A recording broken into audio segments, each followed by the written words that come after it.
So ngayon, pakinggan naman po natin si Edward Ablaza Masayon.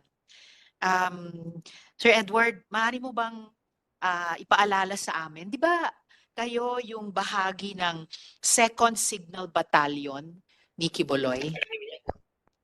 Opo, Madam Chair. Okay po. Ano po ba yung 2nd Signal Battalion? Para ba yung private army?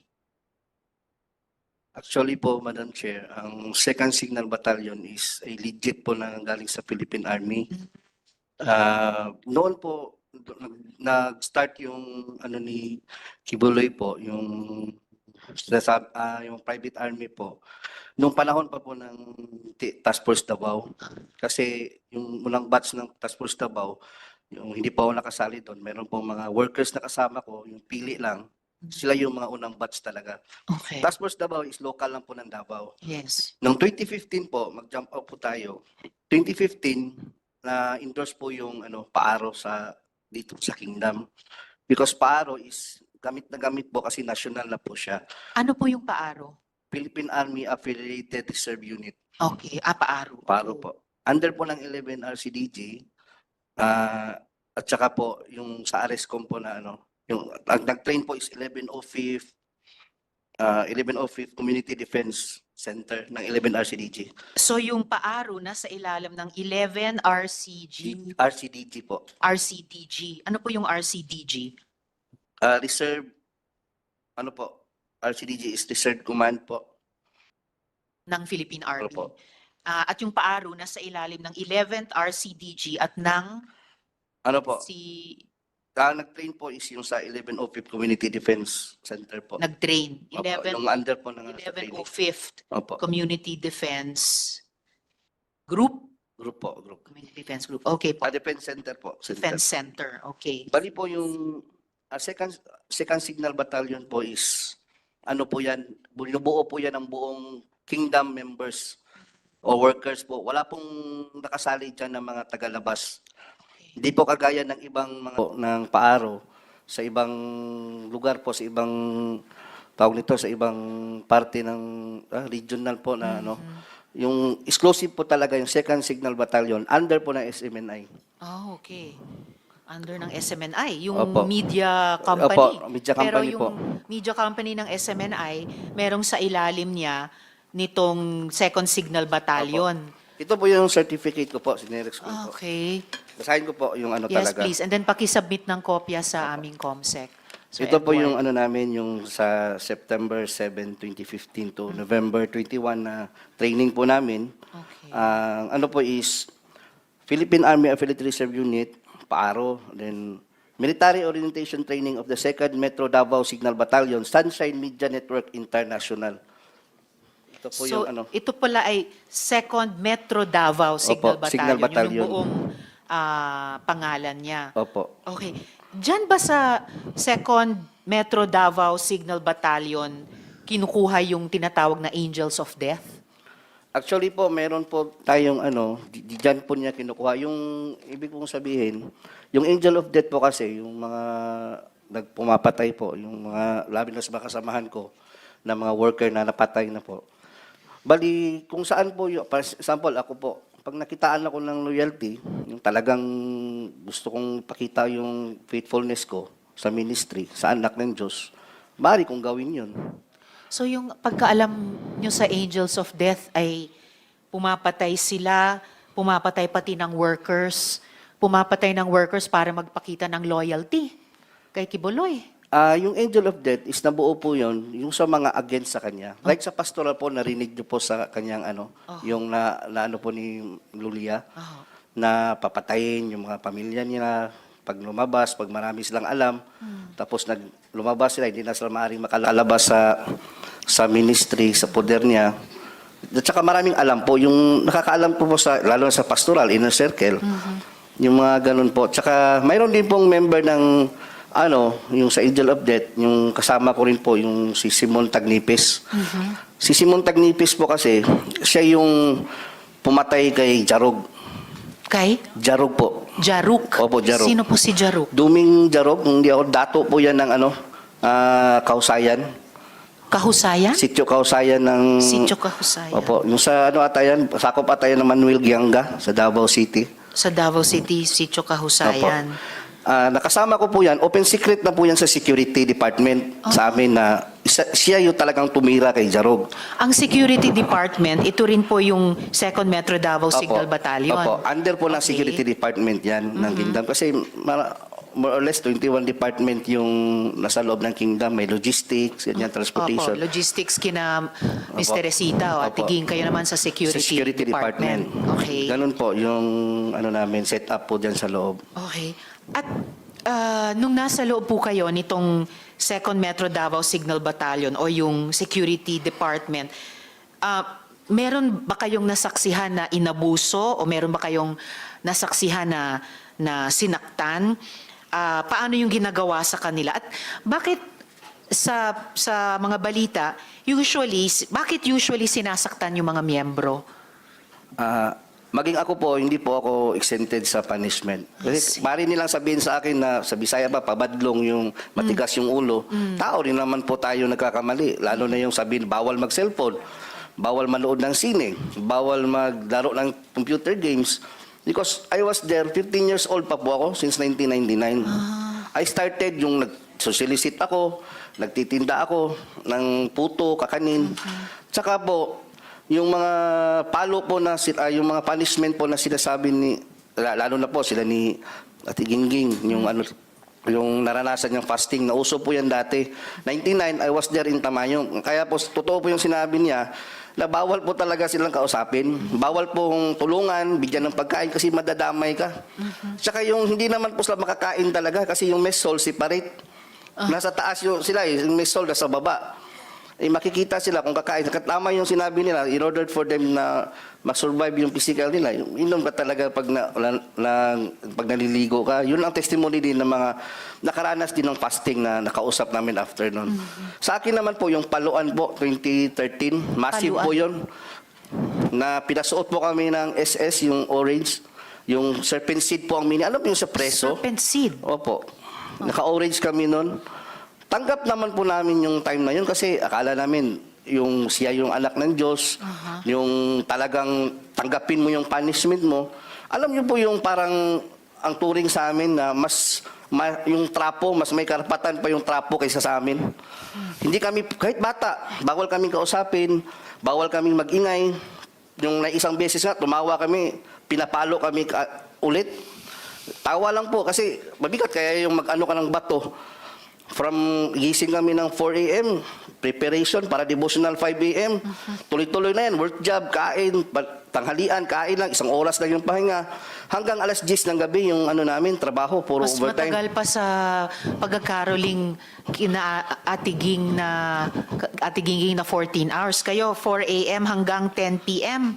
Opo, hindi pa po kasali yung devotional. 18 hours, may devotional pa. Bago matulog po, yung mga 11 na po kami makatulog, 11 or 12, ganyan. Ay, wow. Okay, so 16 hours, pwedeng umabot ang isang araw. Opo.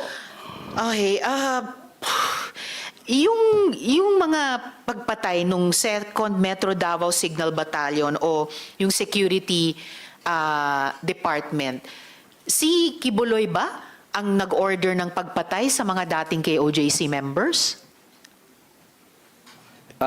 Opo, kasi yung kay Simon po kasi, nasabi nila sa amin yan. Ito si Simon Nakausap ko si Simon. Tagnipes. Aha. Opo, way back, ano yun? Hindi ko naalala yung mga taon na yun. Pero sabi niya na kasi may galit daw kasi si pastor doon sa yung Jarog. Kasi yung lupa niya doon, ayaw ibenta. Jaruk. Opo. Si Jaruk at si Simon Tagnipes ay parehong tao or Hindi po, iba. magkaiba sila? Opo. So bakit kung galit si Kibuloy kay Jaruk, bakit papapatayin si Simon Tagnipes? Si Simon po kasi, nung matapos niyang patayin si Jarog, Siya ang kung pumatay siya kay pumatay Jaruk. talaga. Matapos niyang barilin si Jarog, Okay. nagkasama ko siya sa KOGC compound, doon sa Katitipan, na kung saan security din siya. Parang normal lang, parang walang nangyari. Hanggang sa lumabas siya, yung paglabas niya po, hindi pa siya nagkaroon ng threat kasi nanahimik lang siya nung time na yun. Pero di namin alam bakit few years, ilang taon na, bakit nag-live siya ng Facebook. Against na siya ngayon kay Kibuloy po. nagdala na siyang Bible, yung against sa doktrina. Sabi ng ano niya, yung mga kanyang pamilya niya, pinuntahan siya doon, nilapitan upang pabalikin. Ngayon, ayaw na niya kasi sabi niya, ngipin sa ngipin, mata sa mata. Kumbaga, nakasala siya ng ano, nakakuha siya ng buhay, nakautang siya ng buhay ng tao. Kailangan din niya, parang natanggap na niya. Yung na, pagpatay niya kay Jaro. oo, tanggap na niya na may mangyayari din sa kanya. Kaya nga, nag-ano talaga siya, sabi pa ng, kasi magkakilala kami ni Simon eh. Sabi pa nga niya yung ano niya, yung mga kaibigan niya, yung parinting niya talaga, yung kadugo niya. Kamag-anak. Kamag-anak niya, sabi nga niya na kung saan magdadala na siya ng Bible. Gano'n na po yung ano niya. Kasi parang nagsisisi po siya sa nangyari nagawa sa kanya. Hanggang sa dumating po yung time na pinatay talaga siya. At si Kibuloy ba talaga ang nag-uutos na pumatay? Baka mga tao lang niya, di niya alam? Hindi Siya ba naman po talaga? namin, kung ako, hindi naman namin gagawin yun kung hindi inuutos mula sa taas. Sino ba kami? Magagalit lang kami sa isang worker, sa isang tao na against sa ministry, na lumabas, galit lang. Pero pag inutos na niya na gawin namin yan, gagawin po talaga namin yun. Okay. Kamusta naman yung pagtrato ni Kibuloy sa mga miyembro? Halimbawa, pag may sakit, pag may pangangailangan ang miyembro, kumusta ba?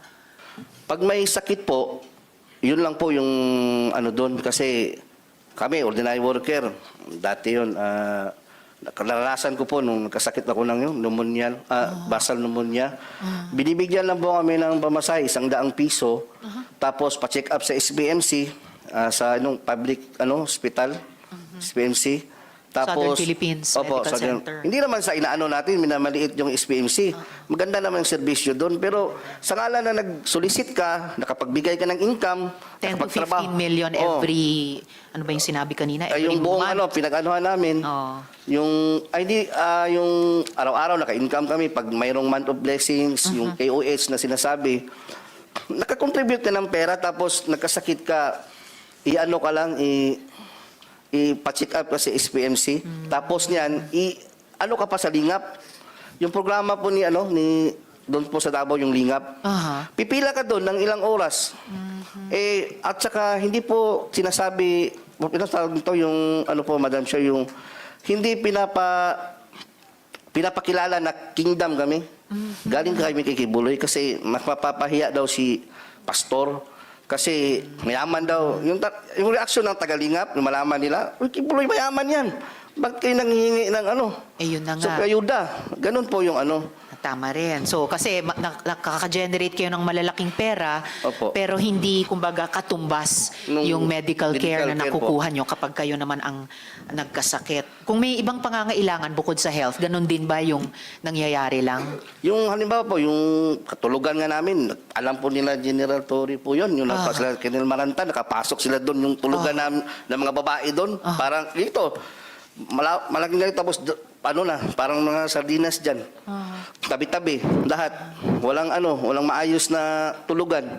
Kaya kabaliktaran po lahat nakikita natin sa TV, yung propaganda. Saka yung binibigay sa amin, supply, sabon. Ayan. Yun po, yung honorarium, swerte lang, mabigyan ka. 500 minsan, weekly, or 200. Depende sa tagal mo na sa loob. At sa kabila ng milyones na kinukwota sa inyo buwan-buwan. So pati yung mga higaan, ilang paligo lang kumpara sa kailangang higaan ni Ate Gingging nung may bare, tapos may pako. Opo. Ito, very bare din sa karanasan ninyo. Ngayon, Sir Edward, pagkatapos nung mag-share kayo ng testimonya nyo sa Senado, sa pamamagitan ng video noon, inamin mo na lumapit ka kay Crescente Canada. Yes, kayo po. So, maari mo bang ikwento, Sir Edward, yung encounter na iyon? Opo, ganito po yan. Di ba po, yung last December, Opo. po tayo ni attorney, yung kami, yung office about ko. sa yung coming na hearing. Opo. Gaya po sinabi ni Yulia, kahit nila po ni Tigingging, lahat kami dito, loyal at committed po kami lahat. Naniniwala kami na anak siya ng Diyos, glorified body. Kahit na lumabas ka, dahil parang doon ka na lumaki, yung mundo mo doon na umikot. Doon na umikot yung mundo mo. Tapos pag naanuhan niya na nalaman mo na para sa isip mo na siya na talaga yung daan at katotohanan kahit nasa labas ka, maano ka, magkaroon ka ng takot, baka mamatay ka, tapos siya yung harapin mo. Kung ganun po yung nararamdaman namin. Kaya nung time na yon, uso yung pinalabas na glorified na raw si pastor. Yung time na yun, hindi na siya nagpapakita gaano.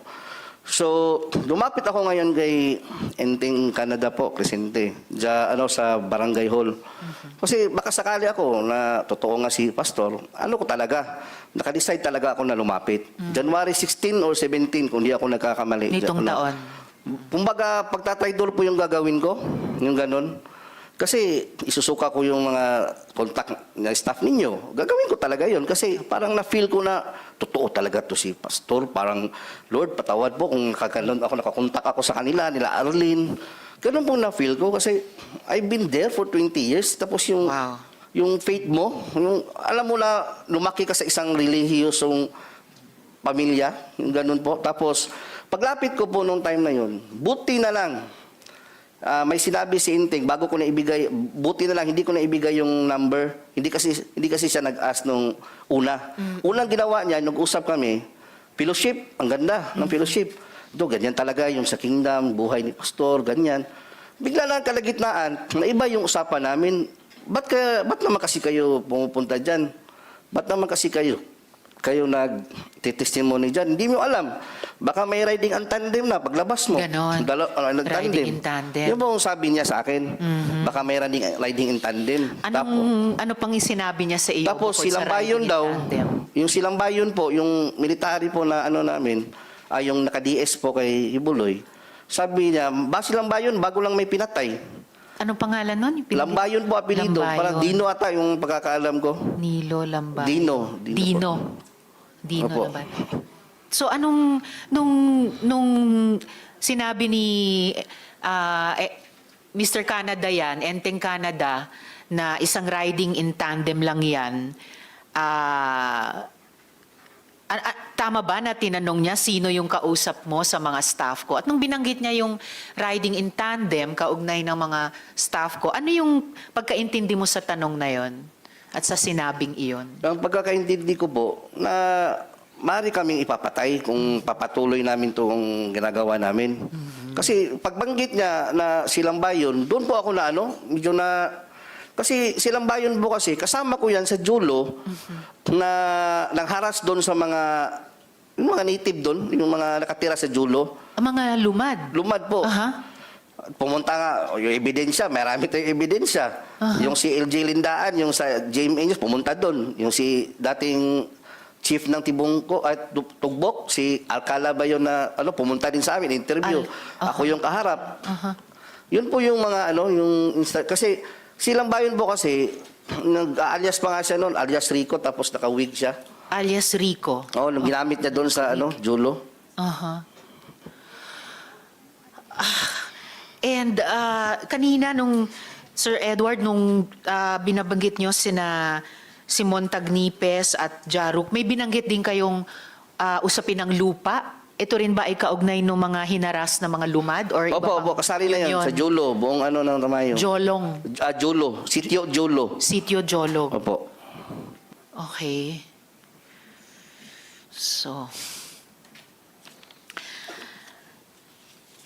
So yung encounter nyo, yung pag-uusap nyo kay Mr. Canada, ay may ganong parang banta na ang dating sa inyo, pwede kayong ipapatay dahil binanggit yung riding in tandem. Pati nung tinanong niya sa inyo, yung staff ko, binanggit din yung riding in tandem. Ano yun? Pati staff ko, binabantaan nila?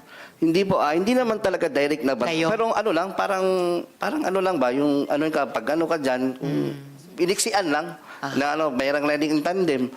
Kaya natakot din po ako nung sa mga kasamahan ko na staff, kasi konsensya ko rin naman kung ibinigay ko yung number. Siya, nirason ko na lang na, naiwan yung ko, nandoon sa isang cellphone ko yung makontak kasi nagmamadali akong pumunta dito para makausap ka. Kaya, alam niyo po ba, pinag-isipan ko yun bago pumunta doon.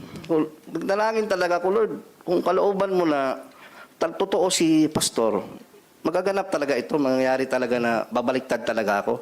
Buti na lang, naka-mention siya nung time na yun. Parang yun na yung ano ko eh. Alam mo yung masaya ka, nag-usap kayo, fellowship, tapos biglang gumagano, kumambyo. Yung saya mo, nabaliktad, na ano, na, uy, parang ano to ah. Iba. Iba na to ah. Mayroon namang inutusan nga si Simon. Kaya lahat ng napatay po nila, na mga kasamahan ko, sila Simon Tagnipis, sila Nanay Elsa Bolivar, si Raymond Pasyol, naalala ko po doon sa ano ko, yung na-recall ko ba, sa isip ko, bida to ah. Yung kawawa yung mga kasamahan ko. Si Elsa Bolivar na binanggit din ni Ate Gingging kanina, yung senior citizen. Opo. And then binanggit nyo ngayon si Raymond Fasiol, na binanggit mo rin dati sa Opo, video opo. interview nyo.